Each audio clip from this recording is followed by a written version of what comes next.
Hi. Today I'd like to tell you a story about a car crash I got into 31 years ago. Um, it's really an incredible thing that I lived through it. I had a little second-hand store at the time. I was 31 years old and running a small business. I was buying a home with my first wife, and we were separated at the time. She lived somewhere else in town, and she had both the girls, but I took them on weekends.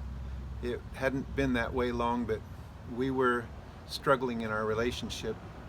Um, I had met this girl that was my landlord's daughter, and she seemed to think she had something she wanted to talk to me about as far as the inheritance went on our house, because she thought she was going to be getting it, and her dad was dying of cancer, and he was trying to evict us. So I wound up asking her out on a date, and I got really nervous about it, and so I spent the weekend. I took the kids to Grants Pass, where I grew up, and spent some time with my family, and went to see a boat race, the Hell's Gate Canyon boat race that I've always gone to as a kid growing up.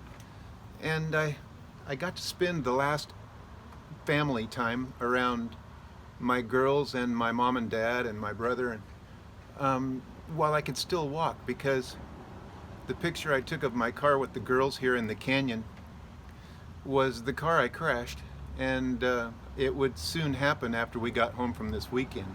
I was supposed to go out on this date with this girl. I don't remember what day of the week it was, but I got nervous about it. I was a real shy guy at that age, and I bought a half a gallon of whiskey and started drinking it at my second-hand store through the course of the day.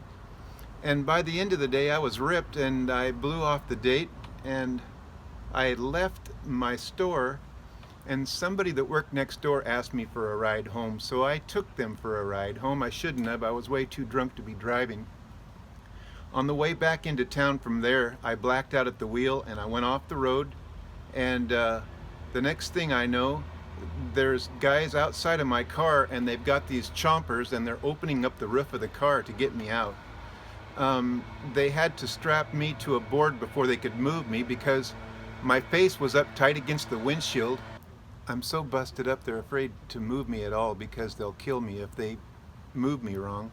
And they get me strapped to a board, and I can remember dragging back up the side of the hill because the car was down in a canyon, kind of a ravine. And when they were dragging me up on this board they had me strapped to, I remember gravel going over the tops of my shoulders. And they were all kind of talking like they were wondering what to do with me. They just didn't think I was going to make it. So they got me to Salem Hospital, and two surgeons gathered, and they had a conversation. They were trying to decide whether they wanted to work on me or wait for a little bit, because they thought I was going to die. And I guess I had enough alcohol in my system. I was numb enough. I had drank that whole half a gallon of whiskey. I just kept talking to them, and finally they decided that they need to go to work on me. They worked on me over 30 hours. They repaired, I think there was like 3 vertebrae that were busted up, and they had to put Harrington rods, and they took some pieces of bone off of a hip and pieced the wires and the screws back together so that they could stabilize me. And once they got that all done, they put me in ICU, and they really still didn't think I was going to make it. The girls in ICU were like angels. They hovered around me, and they encouraged me with things like, they told me that if I wanted to live, I had to really want to live. This isn't something I was going to survive unless I desired to live. I had to have a strong motivation to live. And those girls actually gave me a motivation. While I was under the influence of morphine, I had a dream, and I believe it to have been given to me from God. I was driving the van that I had for the second-hand store, and I was driving down this real curvy road, and there was bombs going off on both sides of the van as I was going down the road.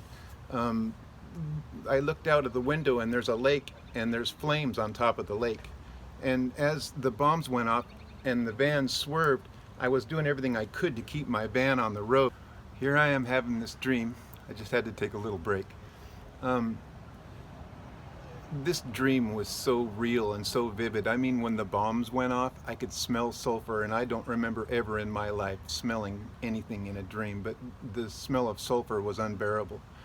And as those bombs went off, the van swerved and it almost went off the road. And as I'm looking out the window, I see this cliff down to a lake, and it has flames on it.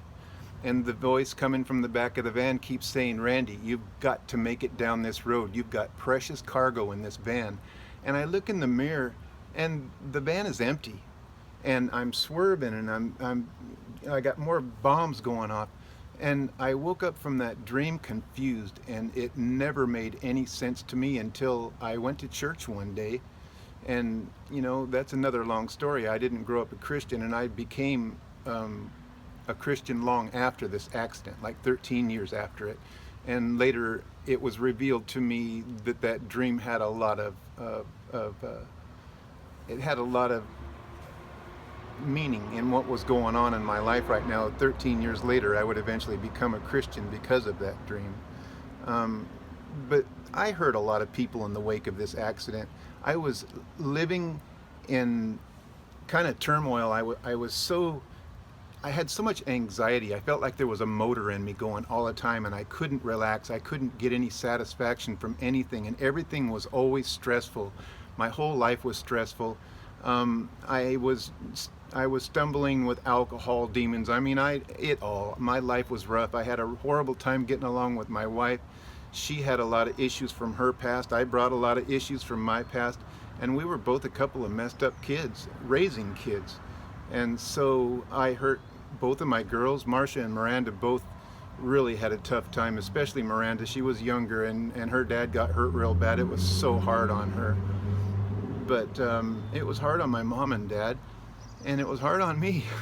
Now I spent the next 3 or 4 years with the grace of a wonderful physical therapist. I learned how to walk with leg braces, and I made it all the way around the block we lived on twice. Every day. It was a quarter mile around, so I was walking a half a mile a day with these leg braces for a couple years, and life goes on.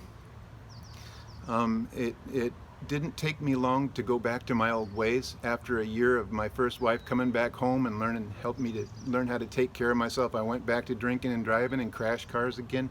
And so it was another 13 years after that before I finally did become a Christian and slow down. But yeah, that's how I got paralyzed. Thanks a lot for watching. I hope you'll subscribe to my channel. Thanks. God bless you all.